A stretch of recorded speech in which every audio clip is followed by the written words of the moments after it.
দুর্নীতি সন্ত্রাস নিয়ন্ত্রণে পুলিশ বাহিনীকে ব্যক্তির রাজনৈতিক পরিচয় না দেখার নির্দেশনা দিয়েছেন প্রধানমন্ত্রী তারেক রহমান। সাম্প্রদায়িক সম্প্রীতি কেউ যেন নষ্ট করতে না পারে সেজন্য কঠোর হওয়ার নির্দেশনা দেন তিনি। বলেন, সততা, দক্ষতা ও মেধা হবে পুলিশের নিয়োগ, বদলি ও পদোন্নতির মূলনীতি।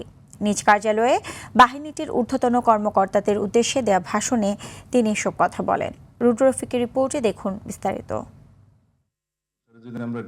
পুলিশ সপ্তাহ 2026-এর উদ্বোধন উপলক্ষে তেজগাঁওয়ে নিজ কার্যালয়ের শাপলা হলে বাহিনীটির ঊর্ধ্বতন কর্মকর্তাদের উদ্দেশ্যে ভাষণ দেন প্রধানমন্ত্রী তারেক রহমান। শুধু জনবান্ধব নয়, আমরা চাই মানুষের একটা আস্থা তৈরি হবে, আপনার একটা আস্থার জায়গা হবেন মানুষ। প্রধানমন্ত্রী বলেন, আইন শৃঙ্খলা রক্ষাকারী বাহিনী যথাযথ চেষ্টা করলে সমৃদ্ধ স্বনির্ভর বাংলাদেশ গড়ার পথে এক ধাপ এগিয়ে যাবে দেশ।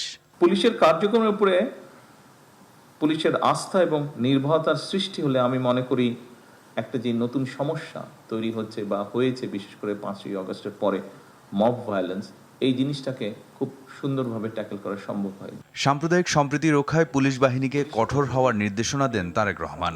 আমরা অবশ্যই এক ধর্মের মানুষ সকলে বসে নেই, এখানে বিভিন্ন ধর্মের মানুষ আমরা উপস্থিত আছি, হয়তো সংখ্যায় কম বা বেশি।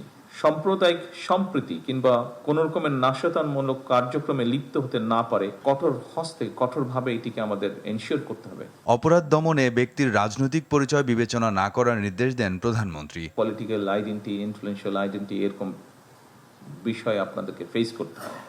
আমি পরিষ্কারভাবে আপনাদের সামনে আজকের এই অনুষ্ঠানে বলতে চাই, দুর্নীতি সন্ত্রাস নিয়ন্ত্রণে ব্যক্তির রাজনৈতিক পরিচয় নয়। যে বা যারা অপরাধে লিপ্ত হবে তাকে আপনারা অপরাধী হিসেবেই বিবেচনা করবেন। দক্ষ, সাহসী ও সৎ পুলিশের উপর সরকারের সফলতা নির্ভর করছে বলেও মন্তব্য করেন সরকার প্রধান। সততা, মেধা এবং দক্ষতাই হবে প্রশাসনের নিয়োগ, বদলি কিংবা প্রমোশনের মূল নীতি। রুদ্র রফিক, RTV, ঢাকা।